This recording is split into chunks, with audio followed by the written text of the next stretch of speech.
Sejam bem-vindos ao nosso canal. Nós queremos pedir a todos vocês, se possível, se inscrevam no nosso canal e nos ajude a crescer.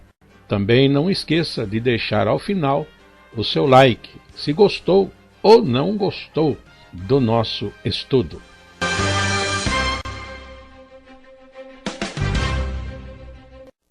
O programa a seguir é de inteira responsabilidade de seus idealizadores e apresentadores.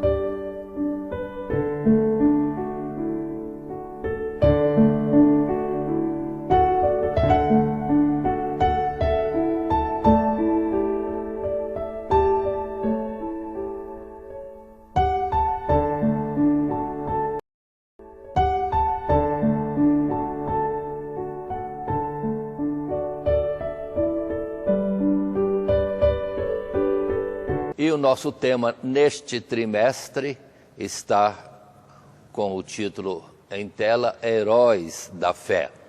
E também com a lição número 12, com o título Zorobabel, Esdras e Neemias, Heróis da Restauração. Restauração da nação de Israel. Tanto Zorobabel e Neemias, no aspecto do governo, direção, administração do povo e reconstrução da cidade de Jerusalém e da nação de Judá, e ainda com os muros sendo levantados e o templo reedificado, e depois Neemias também numa restauração mais espiritual, mais voltada para a lei de Deus, para as coisas de Deus, e assim a nação de Israel levantava-se novamente para depois seguirem os outros acontecimentos e, por fim, vir o desejado das nações, o Messias, o anjo do concerto de Deus, o Messias. Essa é a nossa história. Estamos num novo período agora, que é o período pós-cativeiro. E vamos seguir com a nossa lição, lembrando que temos como texto áureo Neemias capítulo 6, o verso 3, em que se diz: enviei-lhes mensageiro a dizer, estou fazendo uma grande obra, de modo que não poderei descer, porque cessaria esta obra, enquanto eu a deixasse e fosse ter convosco. E aí está uma palavra como texto áureo, que serviria também para Zorobabel e para Esdras, sendo na verdade proferida por Neemias. A obra de Deus é prioritária sobre tudo e não caberia um momento, um tempo de repouso ou de estar em atividades outras e principalmente de recreação, quando uma tarefa é dada da parte de Deus para o povo de Deus ser abençoado e para que as nações viessem a ter depois a mensagem salvadora do Evangelho no ungido de Deus, Jesus de Nazaré. Assim posto, continuemos e temos como leitura bíblica, ou como alguns chamam leitura bíblica em classe, Neemias capítulo 1, do verso 1 até o verso 11. Continuando, para a nossa lição temos aqui um esboço proposto no padrões que sempre usamos, onde os 3 subtítulos apresentados é que vão estar encaminhando o nosso desenvolvimento dessa lição. Primeiro subtítulo, Zorobabel lidera o povo na reconstrução do templo. Na verdade, Zorobabel lidera o povo desde também a volta do cativeiro, onde estavam, e depois na administração deste povo, na terra já ali de Canaã, e depois a reconstrução do templo de Deus em Jerusalém. Segundo subtítulo, Esdras ensina ao povo a lei do Senhor. Enquanto uns estão na edificação física das cidades do templo de Deus, Esdras. Esdras se envolve e se dedica a ensinar o povo a lei de Deus. E o terceiro subtítulo, Neemias restaura os muros de Jerusalém, ao mesmo tempo que também acaba sendo um governador dos judeus no pós-cativeiro. Isso posto, vamos estar entrando na nossa lição. E em tela temos o texto que passamos a ler.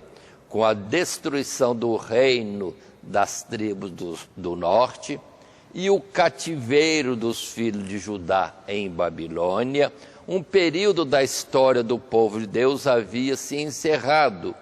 E o tempo agora era de sofrer as consequências da apostasia, da idolatria. Contudo, o cativeiro serviu ao propósito de levar este povo a humilhar-se e buscar ao Senhor Deus, que então os ouviria e os restauraria. Nesta lição, estudaremos este período de restauração, que foi propício ao testemunho de fé daqueles que abraçaram o chamado de Deus para despertar o seu povo da sua posição de abatimento e tristeza para conduzi-lo de volta à terra prometida. E mais do que isso, a presença de Deus que os havia perdoado. Então estamos no novo tempo, aquele tempo das 12 tribos, com o seu rei em Jerusalém, e depois com a divisão com 2 reis e o povo dividido.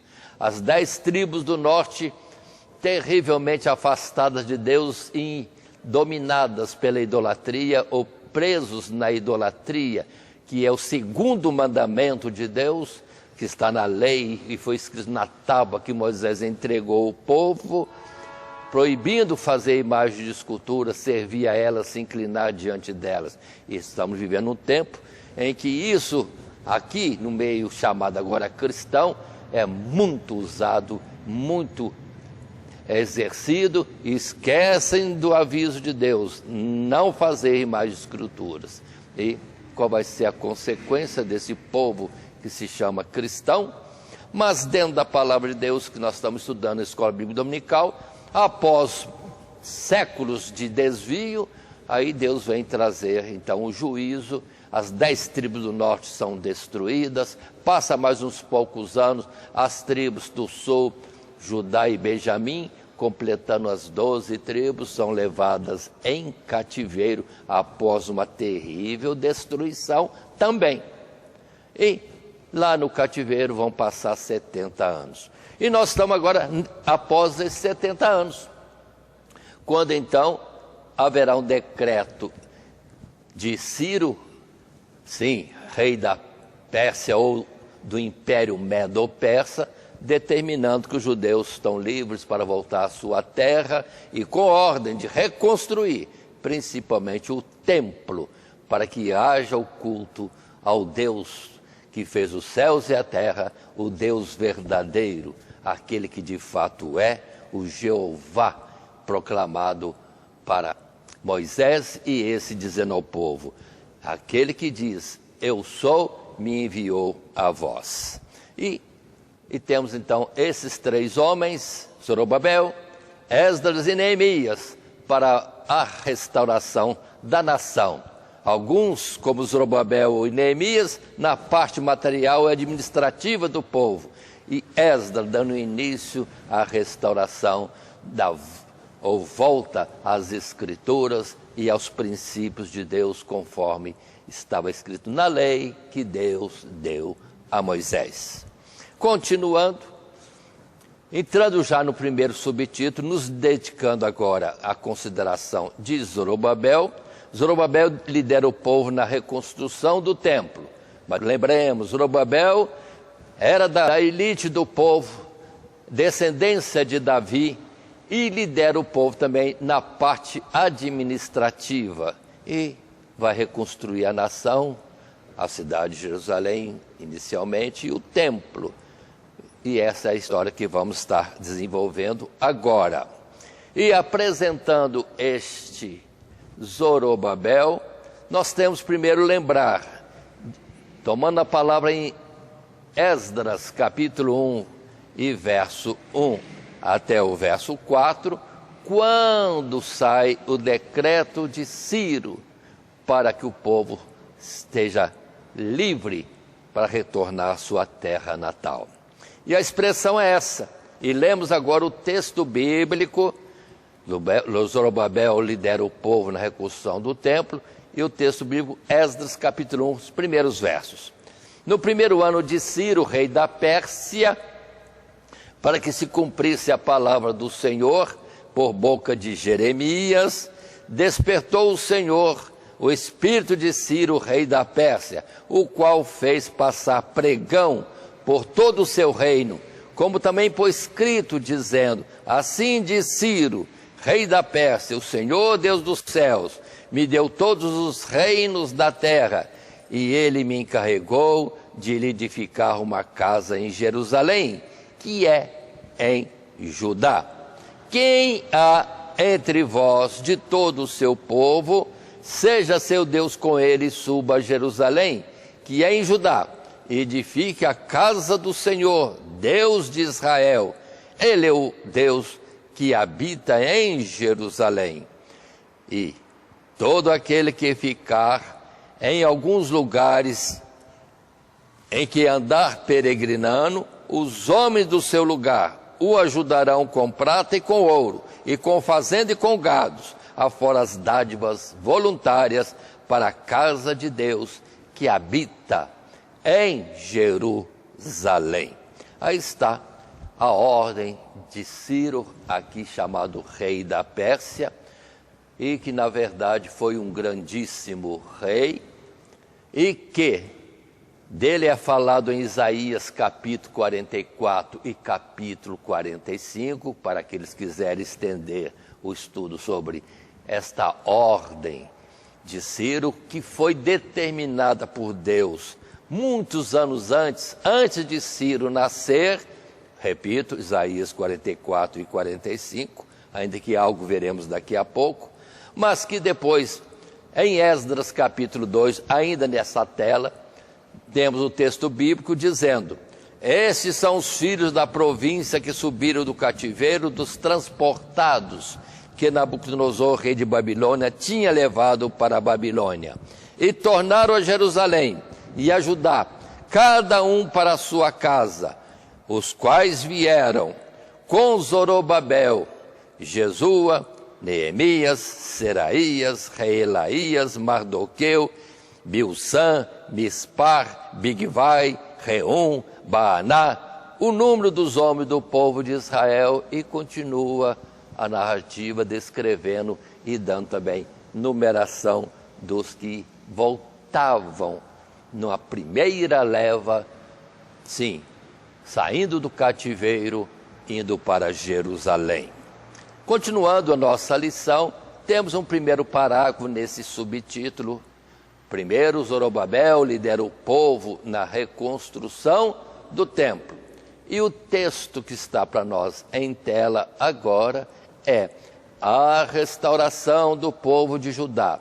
Começa quando o rei persa Ciro decreta que os judeus cativos nas terras para onde haviam sido deportados voltassem para Judá, a fim de reconstruir a casa de Deus em Jerusalém. Sobre isso havia profetizado muitos anos atrás, primeiro Isaías, depois Jeremias. Notemos que a forma do próprio decreto era um sinal de que sua libertação era devida ao Senhor Deus, pois tinha o propósito expresso de que voltasse a Judá para reconstruir o templo em Jerusalém. Em cumprimento a este decreto, o rei Ciro manda que os tesouros da casa de Deus, que haviam sido saqueados por Nabucodonosor cerca de 70 anos atrás e introduzidos na casa dos deuses de Babilônia, fossem entregues aos cuidados de Sesbazar, um dos principais de Judá, para que os trouxessem a Jerusalém, além das ofertas que os judeus haviam recebido em outras partes do Império Persa e trariam sob a liderança dos seus principais. Observem que Ciro reconhece o Deus de Israel e cuja habitação antes era em Jerusalém, mas por causa da profanação do templo, do desvio da nação, Deus destruiu tudo, desfez daquele povo e vai recomeçar agora com esta nova leva e um número bem pequeno, fazendo uma relação com a grande multidão que saiu da terra do Egito pela mão de Moisés. Mas vai se começar tudo de novo e Deus é que vai operar e as coisas vão acontecer.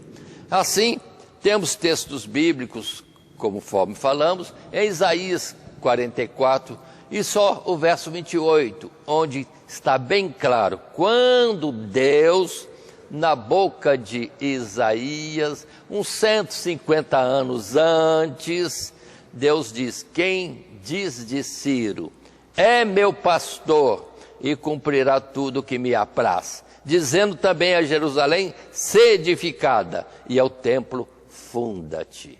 Então, lá Isaías já estava escrito sobre Ciro, e Deus fala que o chamava antes dele existir, e lhe dava nome e sobrenome, e esta ordem, de que ele faria um decreto para que o povo voltasse do cativeiro com o objetivo de edificar ou reedificar tudo o que estava destruído. Aí está o início da restauração do povo, começando com a liberdade, que Ciro reconheceu, uma palavra que Deus disse muito tempo antes dele existir, e lhe dava o trono do Império Medo-Persa para que ele fizesse essa determinação, esse decreto, liberdade do povo e reconstrua o templo.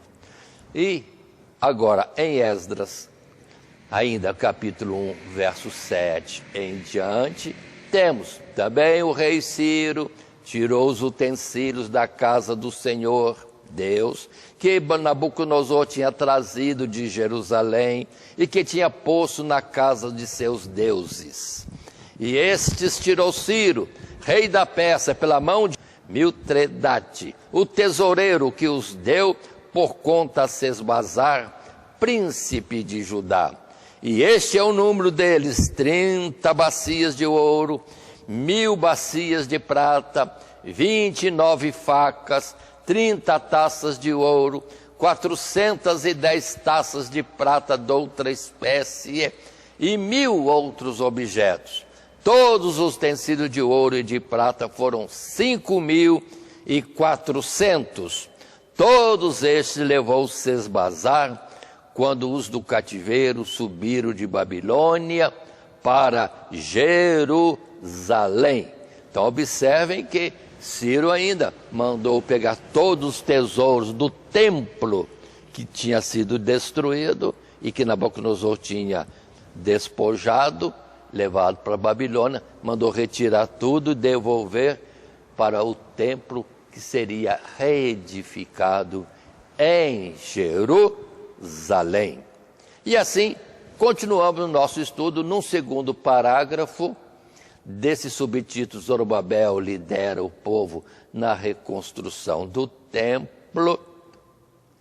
E lemos o texto em tela. Mas é Zorobabel quem destacaremos por ter sido ele quem esteve à frente da reconstrução da casa de Deus, pertencendo à linhagem real, a quem o Senhor Deus confirmou na liderança do seu povo, nas mãos de Zorobabel, despertando-o a trabalhar na obra da reconstrução do templo e fazendo dele um tipo do próprio Messias. É então nesta obra de reconstrução do templo que vamos encontrar a fé de Zorobabel mais se destacando. Assim, ele esteve à frente da edificação do altar, para que o povo não tardasse em oferecer sacrifícios e celebrar as solenidades ao Senhor Deus. E passado aproximadamente um ano, inicia os preparativos para a reconstrução do templo propriamente, cuja primeira pedra do alicerce foi lançada por Zorobabel.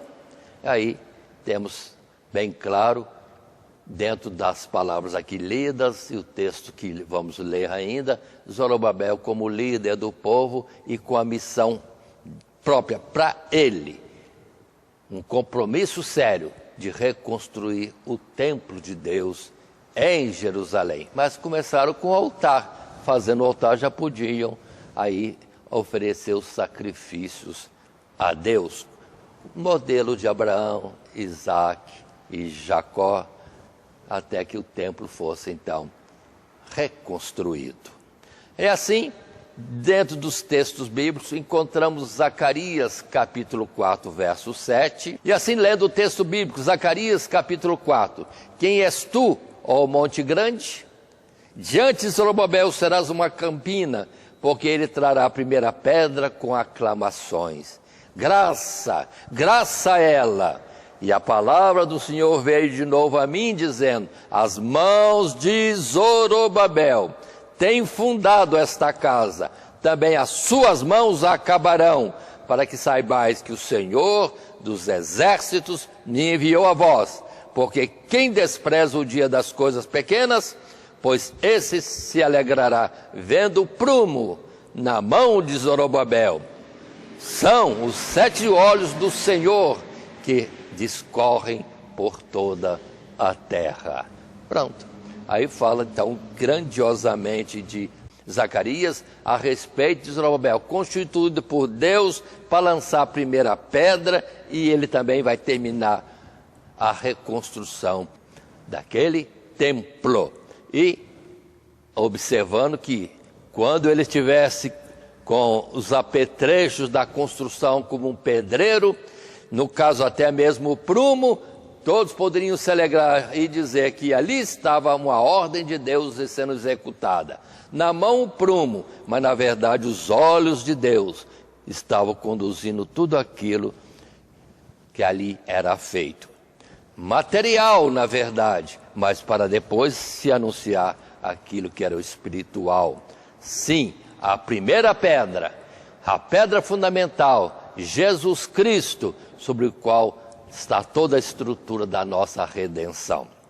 Lendo agora Ageu, no capítulo 2, o verso 4 diz: ora, pois, disse Ageu da parte de Deus, esforça-te, Zorobabel, diz o Senhor, e esforça-te, Josué, filho de Josadaque, sumo sacerdote, e esforçai-vos todo o povo da terra, diz o Senhor, e trabalhai, porque eu sou convosco, diz o Senhor dos exércitos.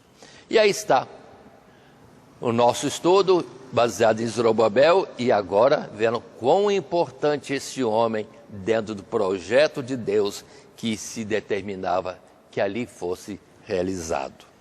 Mas continuando, ainda o texto desse assunto, Esdras, agora vamos para Esdras, capítulo 3, verso 2, e que conta mais alguma coisa que temos desse despertar desses homens para fazer a obra de Deus. E em Esdras capítulo 3, do verso 2 até o verso 6, podemos estar lendo o que aqui se coloca para nós. E levantou-se Jesua, filho de Josadaque, e seus irmãos, sacerdotes, e Zorobabel, filho de Sealtiel, e seus irmãos, e edificaram o altar de Deus de Israel, para oferecerem sobre ele holocaustos, como está escrito na lei de Moisés, o homem de Deus. E firmaram o altar, diz o verso 3, sobre as suas bases, porque o terror estava sobre eles por causa dos povos das terras, e ofereceram sobre ele holocaustos ao Senhor, holocaustos de manhã e de tarde. e celebraram a festa dos tabernáculos, como está escrito, e ofereceram holocaustos de dia em dia, por ordem, conforme o rito, cada coisa no seu dia. E depois disso, o holocausto contínuo e os das luas novas e de todas as solenidades consagradas ao Senhor, como também de qualquer que oferecia oferta voluntária ao Senhor. E o verso 6, desde o primeiro dia do 7º mês, começaram a oferecer holocaustos ao Senhor, porém, ainda não estavam postos os fundamentos do templo do Senhor. Só o altar, na preocupação de logo terem o culto a Deus, porque estavam com medo, não tinha proteção em Jerusalém e tantos povos contrários ao redor. Mas nesse mesmo texto e na tela que está conosco, ainda em Esdras capítulo 3, a partir do verso 10, nós temos ainda o texto que nos diz, e isso até o verso 13. Verso 10 de Esdras capítulo 3. Quando, pois, os edificadores lançaram os alicerces do templo do Senhor, então apresentaram-se os sacerdotes, já paramentados, e com trombetas, e os levitas, filho de Asaf, com saltérios, para louvarem ao Senhor, conforme a instituição de Davi, rei de Israel. E cantavam a reveses, louvando e celebrando ao Senhor, porque é bom, porque a sua benignidade dura para sempre sobre Israel. E todo o povo jubilou com grande júbilo, quando louvou o Senhor pela fundação da casa do Senhor. Verso 12.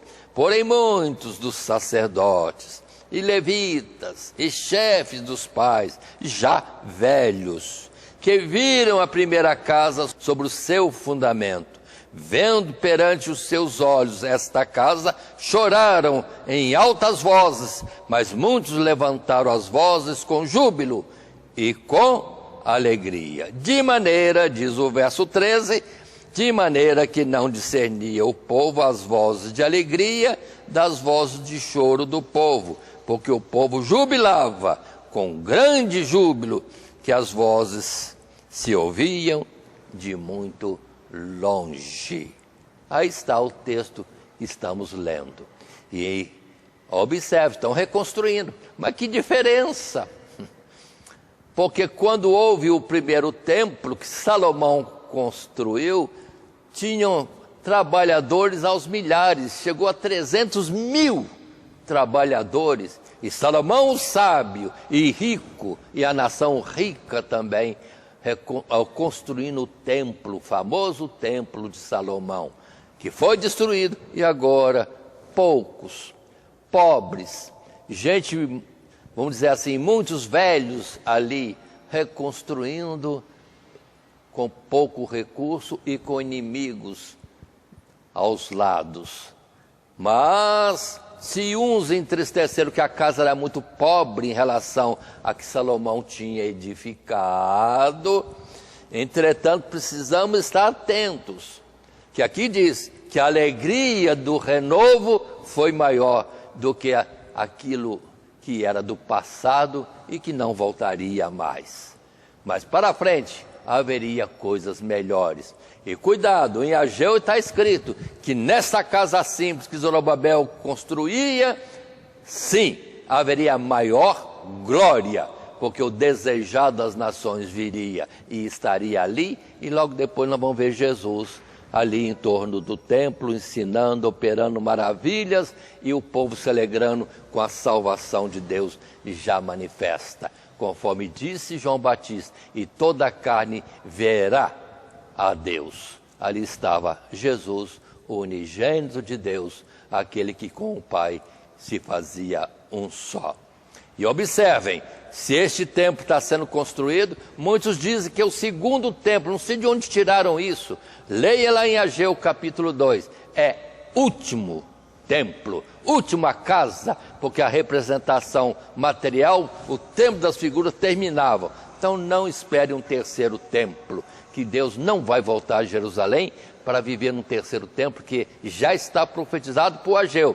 Esta última casa,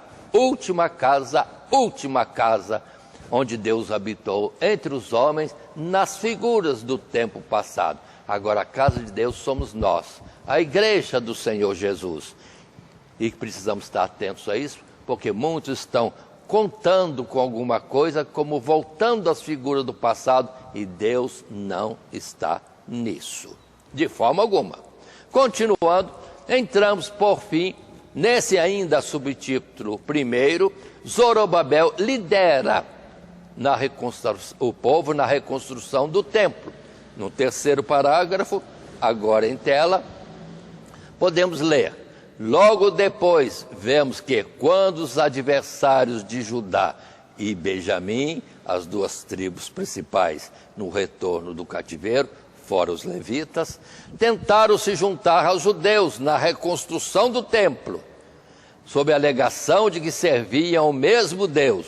Zorobabel rejeitou unir-se ao grupo que, na verdade, seguia a espécie de mistura dos seus costumes idolátricos com as leis de Moisés. Os samaritanos, resistindo a todas as tentativas de frustrarem a obra de Deus, ainda que Zorobabel a princípio cedeu à força da lei recém-imposta, mas tão logo o Senhor lhe falou, despertando a retomar a obra, pois faria grandes coisas naquele lugar, o líder não se deixou impedir nem pelo fato de ainda não ter uma manifestação favorável da parte do rei. E retornou à construção do templo até que fosse finalizado.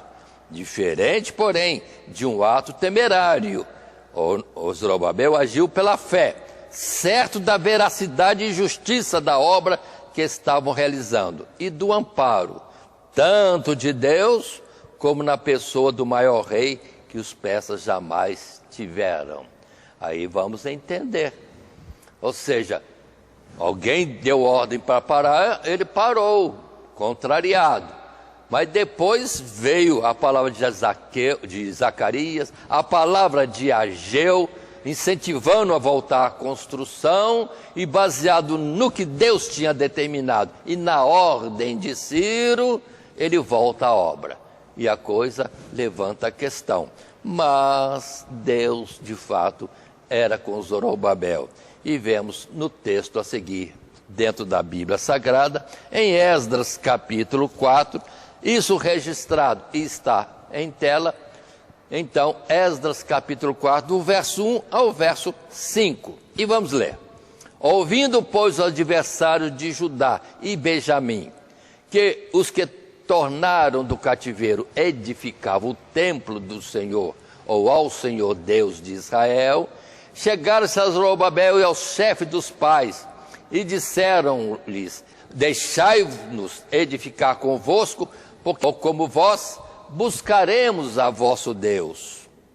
Como também já lhe sacrificamos desde os dias de Esar-Adom, rei da Síria, que nos mandou vir para aqui. Porém Zorobabel e Jesua e os outros chefes dos pais de Israel lhes disseram: não convém que vós e nós edifiquemos casa a nosso Deus, mas nós, sós, a edificaremos ao Senhor Deus de Israel, como nos ordenou o rei Ciro, rei da Pérsia. Todavia, o povo da terra debilitava as mãos do povo de Judá e inquietava-os no edificar. Verso 5, e alugaram contra eles conselheiros para frustrarem o seu plano todos os dias de Ciro, rei da Pérsia, até o reinado de Dario, rei da Pérsia. Aqui podemos comentar esse assunto. Lembrem-se que as 10 tribos do norte sendo destruídas, a Assíria trouxe povos diferentes para aquela terra. Mas chegando ali se assustaram, porque a mão de Deus era forte naquele lugar e requeria deles alguma coisa. E assim mandou buscar levitas para instruírem o povo estrangeiro que chegou na região de Samaria, para lhes dizer qual era a vontade, os mandamentos do Deus de Israel, Senhor daquela terra. E assim, um povo estranho veio e aprendeu as palavras de Deus e misturavam sim as coisas de sua origem idolátrica com aquilo que era de Deus, originando os samaritanos. E daí essa rivalidade. E o povo de Israel não quis que eles se ajuntassem no servir e fosse chamado povo de Deus, quando na verdade estavam envolvidos com a idolatria, a causa da destruição de tudo aquilo. Então foi um ato pensado e santificando o nome do Senhor e resguardando-se de outra vez fazerem pacto, sociedade com aqueles que estão em idolatria. E vão observar, depois vem Jesus e conversa com a mulher samaritana. Sim, que bom que entre os samaritanos tinha gente que deu atenção à palavra de Deus e ficou mais para o lado de Deus do que para a idolatria dos seus ancestrais. E temos a mulher samaritana, conversa com Jesus, está esperando o Messias e serve, entende ela, a Deus lá, junto ao poço de Jacó. Mas Jesus disse, nós judeus servimos com entendimento a Deus, o que vocês não conhecem, porque a salvação vem pelos judeus, falando da descendência em Davi, que seria a origem do Messias segundo os homens. Muito bem, então havia sim um impedimento, mas Jesus depois diz, entretanto, nem em Jerusalém e nem em um monte de Samaria é lugar para se buscar a Deus, porque Deus busca os que o adoram em verdade e em espírito. Jesus continua agora uma nova fase, não territorial em Jerusalém, muito menos em Samaria, mas em verdade e em espírito. E continuando o nosso assunto, vamos para Esdras, capítulo 5. Sim, outro texto das Sagradas Escrituras e que colocamos também em tela. E aqui continua este assunto, falando de Zorobabel ainda, e Ageu, profeta, e Zacarias, filho de Ido, profeta, profetizaram aos judeus que estavam em Judá e em Jerusalém, em nome do Deus de Israel, lhes profetizaram. Então se levantaram Zorobabel, filho de Sealtiel, e Jesua, filho de Josadac, e começaram a edificar a casa de Deus, que está em Jerusalém, e com eles os profetas de Deus que os ajudavam. Naquele tempo veio a eles Tatenai, governador daquém do rio, e Setar-Bozenai e os seus companheiros disseram-lhes assim, quem vos deu ordem para edificardes esta casa e restaurardes este muro? Então assim lhes dissemos, e quais são os nomes dos homens que construíram esse edifício? Porém, os olhos de Deus estavam sobre os anciãos dos judeus e não os impediram até que o negócio veio a Dario, outro Dario, não do tempo de Daniel, outro Dario, também rei da Pérsia, e então responderam por carta sobre isso. E agora é bom ver nas Escrituras o que o rei Dario, agora não o Medo, mas rei da Pérsia, escreveu depois de Ciro a respeito da restauração de Jerusalém e do templo. Esdras capítulo 6, verso 1 até o verso 3. Então o rei Dario deu ordem e buscaram na chancelaria, onde se metiam os tesouros em Babilônia, e em Aquimetá, no palácio que está na província de Média, se achou um rolo que nele estava escrito um memorial que dizia assim, no ano 1º do rei Ciro, o rei Ciro deu esta ordem, com respeito à casa de Deus em Jerusalém, essa casa se edificará para lugar em que se ofereçam sacrifícios e seus fundamentos serão firmes. A sua altura de 60 côvados e a sua largura de 60 côvados. Aí, uma pausa, vamos continuar a leitura ainda. Questionaram aos judeus, os judeus disseram: o rei da Pérsia, Assírio, nos mandou construir. Consultaram o governo da Pérsia, mandaram buscar e acharam que havia uma ordem de Ciro, um decreto mandando reedificar aquele templo. Dario é um nome genérico, assim como o faraó. Dario era muito comum entre os medos e persas. Lá no tempo da Média, quando tomou o domínio do Império Caldeu, era Medo, era Dario, o Medo, no tempo de Daniel. Agora nós estamos depois de Ciro, depois o outro Dario aparece, o nome é semelhante. E como tudo era domínio da Pérsia, mandaram consultar lá em Babilônia.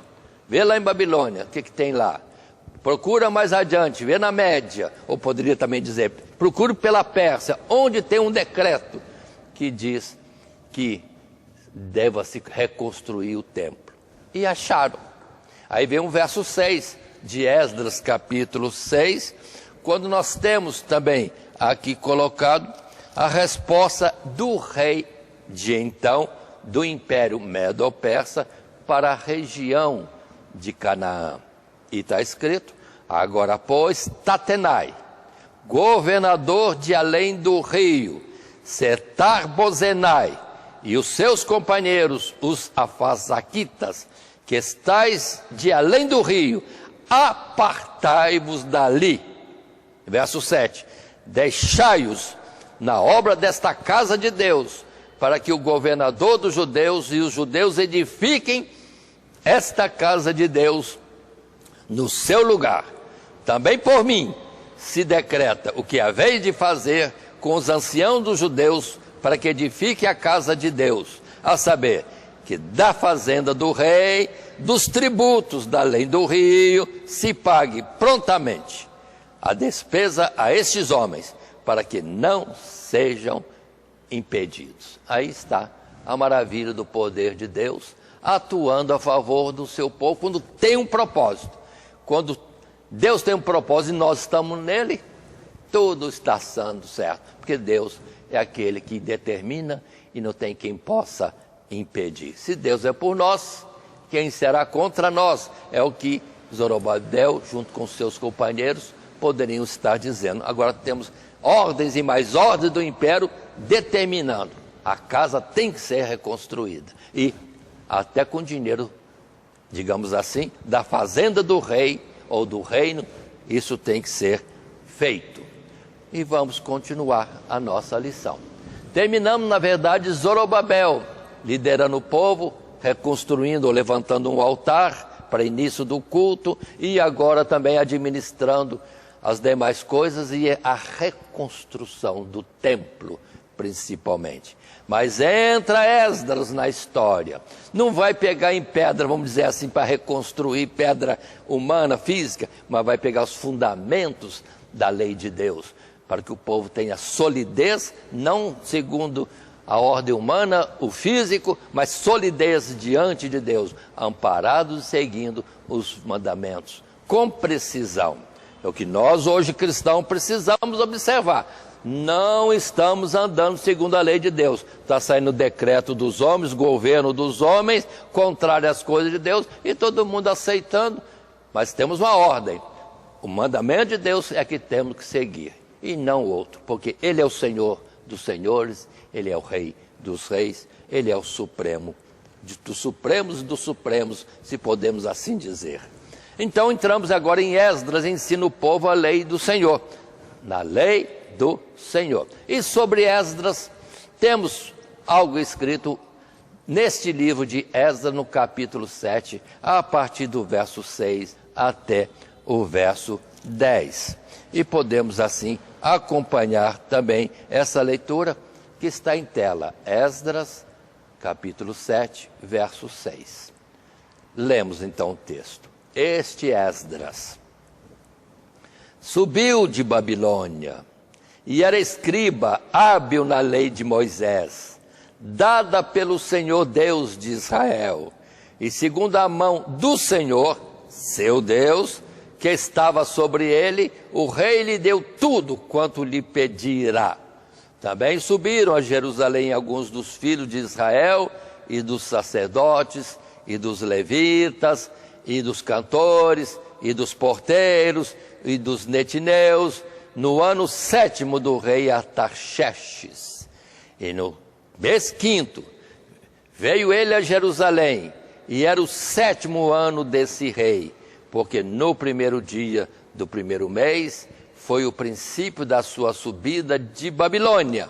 E no primeiro dia do 5º mês chegou a Jerusalém, segundo a boa mão do seu Deus sobre ele, porque Esdras tinha preparado o seu coração. Olha que verso lindo esse.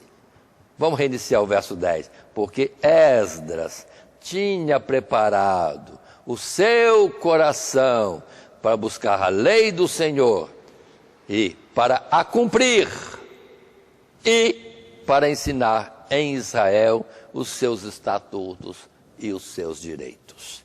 E assim, vamos entrar nessa lição, tendo um primeiro parágrafo, nesse subtítulo 2, Esdras ensina ao povo a lei do Senhor. Mas o texto diz para nós, assim como Zorobabel, Esdras era um sacerdote oriundo dos cativos de Babilônia. Volto à leitura. Zorobabel é da classe real e Esdras é da tribo de Levi, da família de Arão. Assim lemos, assim como Zorobabel, Esdras era um sacerdote oriundo dos cativos de Babilônia e que havia subido a Jerusalém no momento posterior ao primeiro retorno dos exilados. Além de sacerdote, era escriba hábil na lei de Moisés, dada pelo Senhor Deus de Israel. Ou seja, ele era apto nas Escrituras. E, dizendo a palavra, havia sido incumbido, atenção, pelo próprio rei persa, desta feita Artaxerxes, de encabeçar uma nova leva de judeus, principalmente levitas e sacerdotes, de volta a Judá, ao que Artaxerxes não apenas consentiu, mas a semelhança de seu antecessor Ciro, acrescentou que se oferecessem sacrifícios e ofertas em seu favor, a fim de propiciar o Deus do céu. A fim de cumprir fielmente esta missão, lemos que Esdras tinha preparado o seu coração para buscar a lei do Senhor e para cumprir e para ensinar em Israel os seus estatutos, os seus direitos. Esdras, capítulo 7, o verso 10. Entendendo que o ato real era sinal de que a mão do Senhor lhe era favorável. Esdras está cheio de ânimo, mas ele estava preparado antes. Ele já era um homem que se esmerou nas coisas da lei de Deus, era apto no conhecimento, estudava para cumprir. Observe como essa palavra é importante. Não adianta estudar a palavra dela para pregar para os outros. Precisa ler a palavra de Deus, aprender, entender e, vamos dizer, cumprir. E depois ensinar aos outros. Cuidado, isso aqui tem uma lição para nós muito importante, aqueles que se dedicam na escola bíblica dominical. Primeiro, saber a palavra de Deus para a cumprir e depois ensinar. E muitos pulam o passo cumprir. Não, é para estudar, cumprir e ensinar. Aqui essa está na sequência certa, preenchendo todos os requisitos daquilo que é certo. Diferente dos escribas e fariseus do tempo de Jesus, sabiam a lei, mas iam ensinar sem primeiro cumprir. Aí Jesus disse, hipócritas, condutores ou cegos contudores de um povo cego. Não deu certo para eles. Mas continuando, Esdras capítulo 7, ainda o verso 11 e até o verso 15, fala-se de Esdras, e o que diz? Esta é, pois, a cópia da carta que o rei Artaxerxes deu ao sacerdote Esdras, o escriba das palavras, dos mandamentos do Senhor e dos seus estatutos sobre Israel. Verso 12, Artaxerxes, rei dos reis, ao sacerdote Esdras, escriba da lei de Deus ou do Deus do céu, paz perfeita. Por mim se decreta que no meu reino, todo aquele do povo de Israel e dos seus sacerdotes e levitas que quiser ir contigo a Jerusalém, vá. Verso 14, porquanto da parte do rei e dos seus 7 conselheiros é mandado para fazeres inquirição em Judá e em Jerusalém, conforme a lei do teu Deus, que está na tua mão, e para levares a prata e o ouro que o rei e os seus conselheiros voluntariamente deram ao Deus de Israel, cuja habitação está em Jerusalém. Observe que esse Artaxerxes, um novo rei medo-persa, determina outra vez. E observe a preocupação dele. Ele não é israelita, diríamos nós, não é israelita, diríamos nós, mas está preocupado. O povo está construindo, reconstruindo, mas de alguma forma veio-lhe ao conhecimento ou entendimento que precisava alguém para ensinar o povo nas coisas espirituais, as coisas de Deus. Prioritariamente, buscai a Deus, o reino de Deus e toda a sua justiça. O povo está correndo para reconstruir uma nação física, mas e o aspecto espiritual? É um rei que manda o Esdras com sacerdotes e levitas, vão para Jerusalém e ensina o povo na lei de Deus. E assim, esse texto é muito lindo, considerado no contexto da humanidade. Gente que não é de Israel, mas tem zelo e dá ordens próprias de um cuidado pelas coisas de Deus e do seu povo.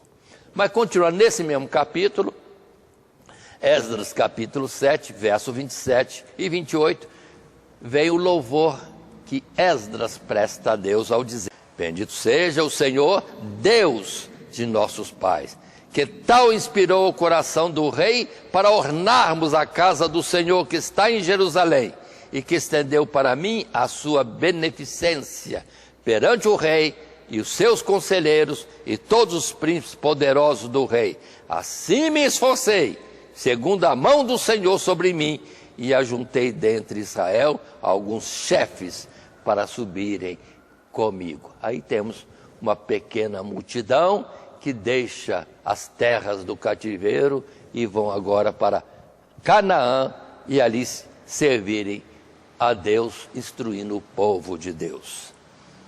E assim, continuando e concluindo nosso assunto de Esdras, segundo subtítulo, Esdras ensina o povo na lei do Senhor, num segundo parágrafo da nossa lição, e agora lemos: chegando a Jerusalém e tendo cumprido o seu mandato, palavra que está em Neemias capítulo 8, o sacerdote também registra sua justa indignação ao descobrir que muitos dentre o povo, inclusive sacerdotes e levitas, estavam contaminados com as filhas dos povos vizinhos.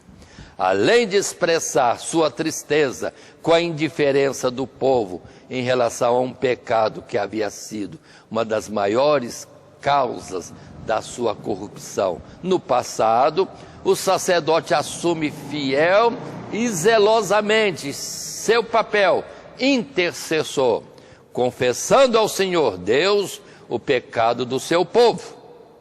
A sinceridade de sua oração, bem como seu testemunho de fé, são suficientes para comover o próprio povo que havia pecado, a propor que todos os que haviam se contaminado com mulheres estranhas, não apenas confessariam também o seu pecado, mas como reparação pela culpa, despediriam suas mulheres com seus filhos, o que podemos considerar um ato de fé instigado pela graça de Deus, operando na intercessão de Esdras. Aí está, como foi importante o envio de Esdras para Jerusalém. Chegando lá, o povo estava em transgressão.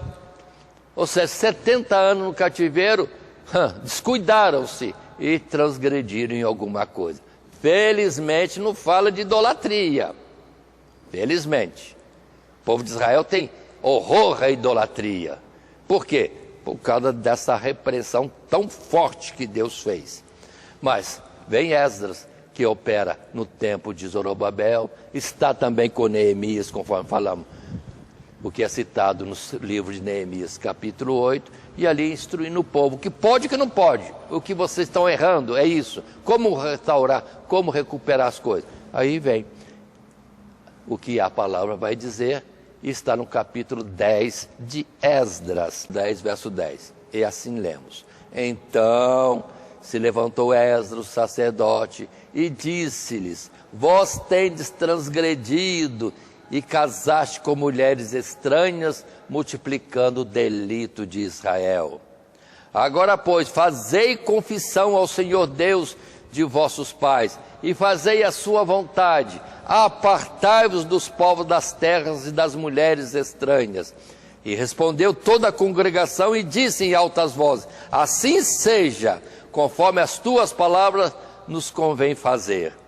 Porém o povo é muito, e também é tempo de grandes chuvas, e não se pode estar aqui fora, nem é obra de um dia nem de dois, porque somos muitos os que transgredimos neste negócio. Ora, ponham-se os nossos príncipes por toda a congregação sobre este negócio, e todos os que em nossas cidades casaram com mulheres estranhas, venham em tempos apontados, e com eles os anciãos de cada cidade e os seus juízes, até que desviemos de nós o ardor da ira do nosso Deus por esta causa. Então, o povo voltou animado, alegre, para reconstruir o templo de Deus e cultuar a Deus, mas em transgressões. Vem Esdras e mostra o caminho, a lei de Deus, e eles juntos agora vão procurar tirar tudo aquilo que os impede. E observem, naquele tempo, casados com mulheres de outras nações que Deus proibiu, que assim se fizesse, o que nós chamamos de hoje de julgo desigual, porque pensamentos diferentes no mesmo lar não dá certo. Alguém que quer servir a Deus e alguém que não serve a Deus, não dá certo.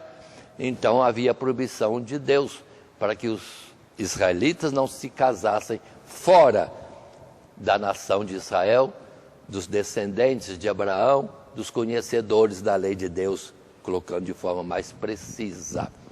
E vão agora, sim, atender ao ensino de Esdras e mandar as mulheres embora, mandar os filhos embora, porque estava tudo errado. Será que poderíamos fazer isso hoje? Nós temos a Escritura dizendo, a Escritura que diz: todo aquele que deixa a mulher ou marido e casa com outra ou com outro, adultera. E quem casa com aquele que ficou só, adultera também. Pensou se aplicarmos isso hoje? Quanta coisa tem que ser devolvida, lançada fora, se essa foi a ordem do Senhor. Só estou colocando aqui algo para nós pensarmos, porque transgredindo as coisas de Deus, lá no final desse texto lemos: a ira de Deus vai se acender e um dia vai cobrar. E qual vai ser a cobrança? Aí lembremos de Apocalipse, que coloca para nós bem claro: no céu não entrarão. Quem não entrará no céu? Aí vem a expressão bíblica em Apocalipse: os adúlteros, e etc, etc, etc. Mas continuando, já podemos entrar no terceiro subtítulo: Neemias restaura os muros de Jerusalém. Agora vem Neemias, constituído depois governador ali na terra de Israel, na Palestina. E Neemias capítulo 1, primeiro verso até o verso 5, vai dizer para nós sobre o início de Neemias. E lemos, está em tela. Neemias capítulo 1, verso 1. As palavras de Neemias, filho de Acalias, e sucedeu no mês de Quisleu, no ano 20º, estando eu em Suzã, a fortaleza, que veio Anani, um dos meus irmãos, ele e alguns de Judá, e perguntei-lhes pelos judeus que escaparam e que restaram do cativeiro e acerca de Jerusalém. E disseram-me, os restantes, que não foram levados para o cativeiro na província, estão em grande miséria e desprezo, e o muro de Jerusalém fendido e suas portas queimadas a fogo. E sucedeu que, ouvindo eu estas palavras, assentei-me, e chorei, e lamentei por alguns dias. Estive jejuando e orando perante o Deus dos céus, e disse, Senhor Deus dos céus, Deus grande e terrível, que guardas o conserto e benignidade para com aqueles que te amam e guardam os teus mandamentos. A sua alma se afligiu sabendo da situação. Apesar de tanta coisa enviada para Jerusalém, era muito pouco para a reconstrução de uma nação. Mas o templo já estava construído, podemos supor, ou em construção. E no verso 11, lemos ainda, Senhor, diz Neemias, estejam, pois, atentos os teus ouvidos à oração do teu servo, e a oração dos teus servos que desejam temer o teu nome, e faze prosperar hoje o teu servo, e dá-lhe graça perante este homem. Então, era eu, copeiro do rei. Então, quem é Neemias? Uma figura que poderia ser sem significado aos olhos de muitos, mas ele era o copeiro do rei, do império Medo-Persa, copeiro do rei dos reis, copeiro do senhor dos senhores, entre os homens naquele tempo tão antigo. Império Medo-Persa. É esse Neemias do qual falamos agora. E no primeiro e único parágrafo, no subtítulo 3, Neemias restaura os muros de Jerusalém. Essa foi a sua primeira tarefa, a sua missão inicial. E lemos o texto em tela.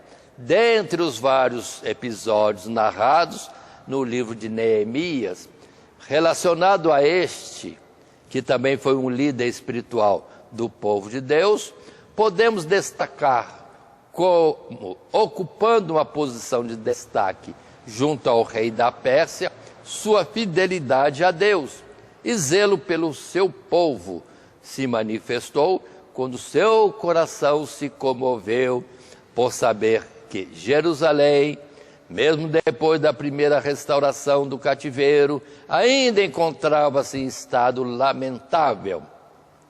Suas muralhas ainda sendo testemunho da ruína que se havia abatido sobre o povo em consequência dos seus pecados passados e já perdoados.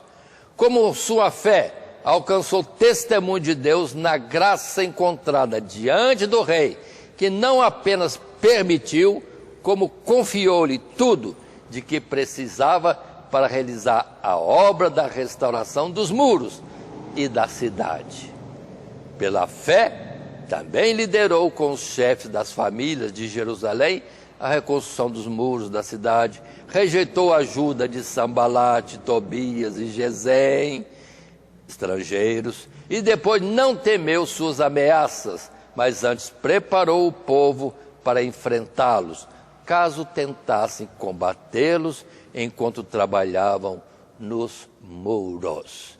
E segue-se para nós nessa lição textos que indicamos para estudo e também possível apresentação diante da classe na escola bíblica.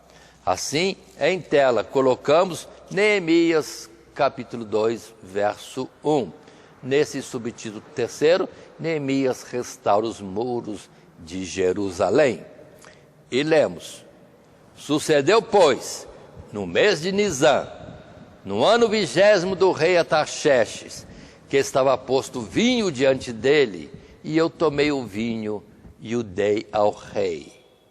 Porém, nunca antes estivera triste diante dele.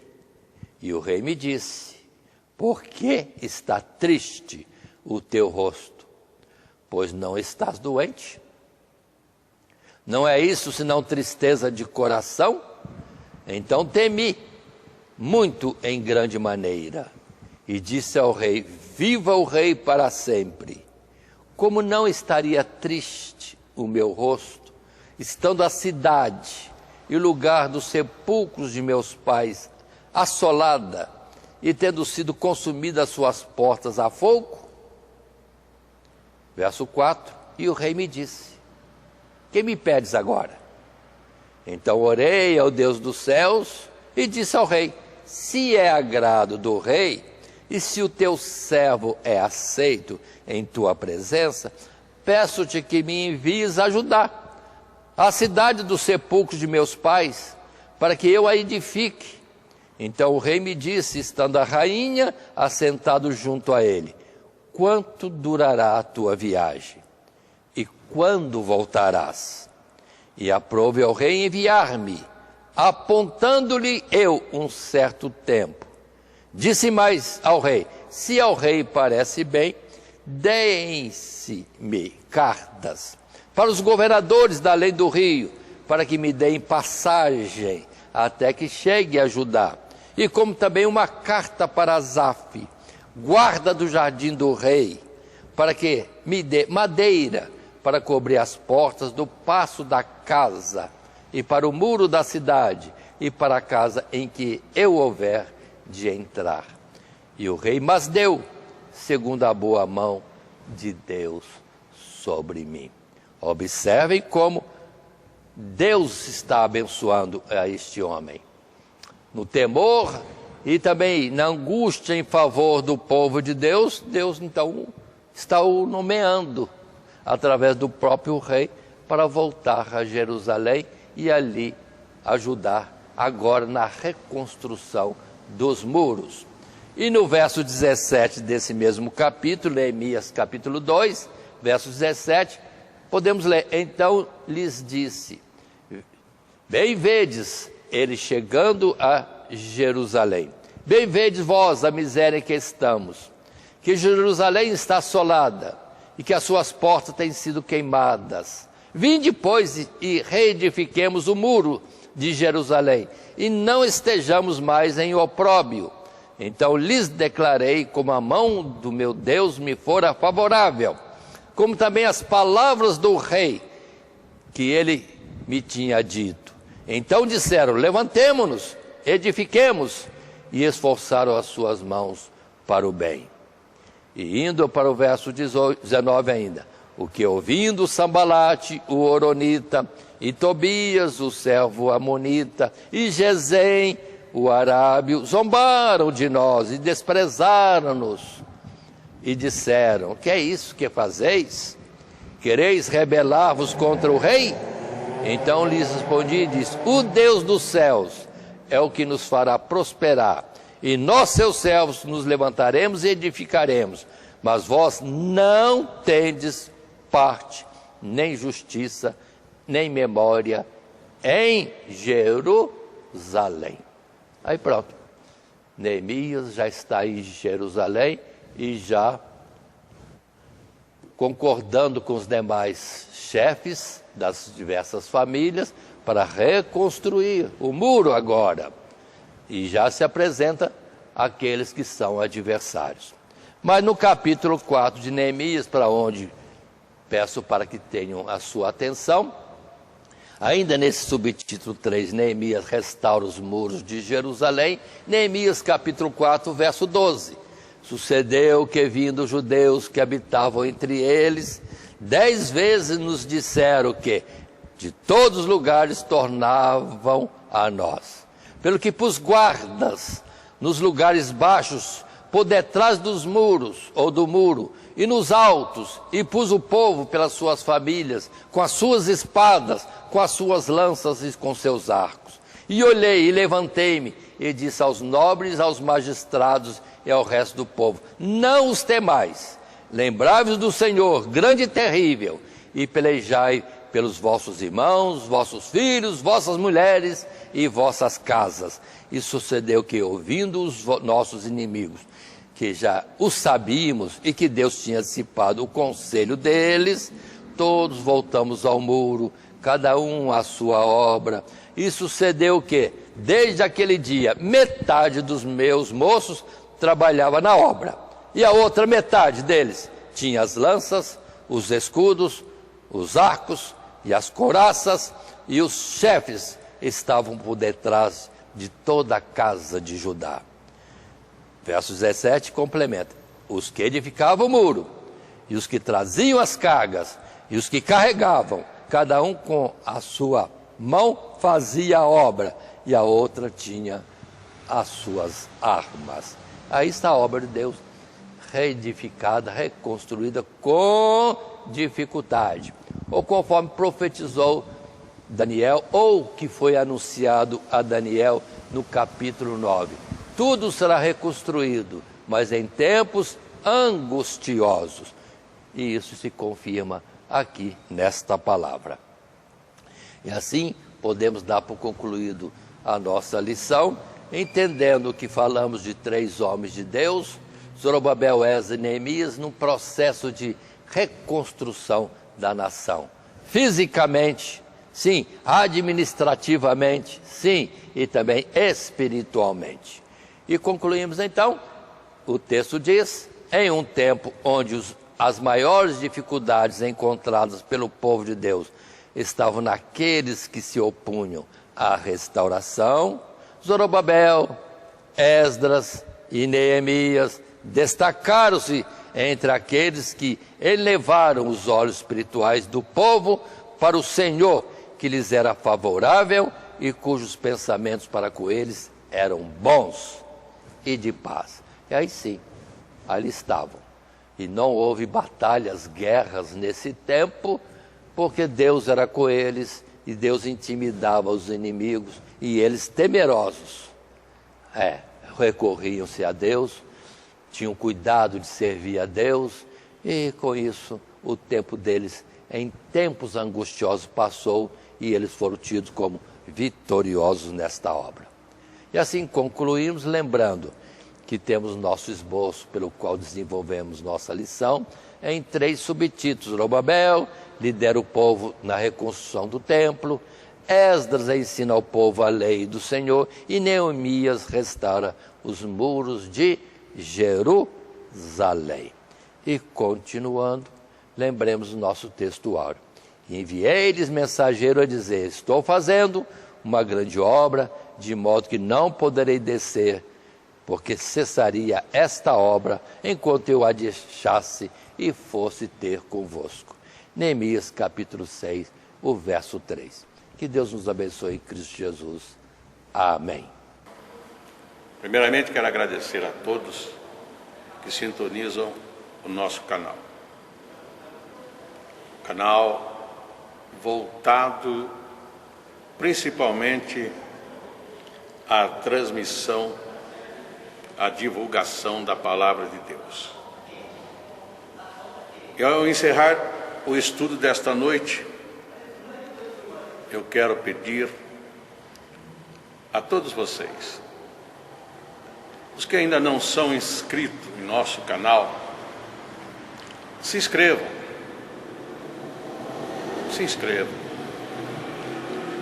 Logo aí embaixo está aí a palavra inscreva-se. Clica nela. Somente isso.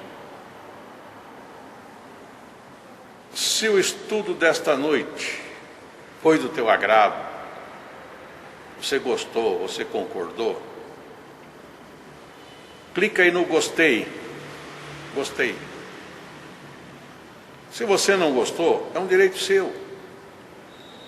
É um direito seu não gostar. Mas você pode manifestar isso. Para nós será importante isso. Saber que alguém não gostou. Clique no não gostei. Fácil. Não vai identificar você, nada. Simplesmente você vai expressar a sua opinião. Gostei, dedão para cima. Não gostei, dedão para baixo. E também pode, se você acha interessante compartilhar com seus amigos, compartilhe o nosso trabalho. Compartilhe. Aí embaixo, compartilhe. Você pode compartilhar no YouTube, pode compartilhar no Instagram, pode compartilhar no Facebook, pode compartilhar no Messenger, no WhatsApp. Vai simplesmente nos ajudar a crescer. Porque o nosso objetivo não é financeiro. Não é financeiro. Pode ver que os nossos trabalhos são todos sem fins lucrativos. Coopere conosco. Nos ajude. Temos também os nossos blogs, a nossa emissora na web, a Rádio Net Grata Nova. Tudo isso você encontra aí embaixo na descrição do nosso vídeo, do nosso estudo. Dá uma olhada, todos os endereços estão aí, junto à descrição dos nossos estudos.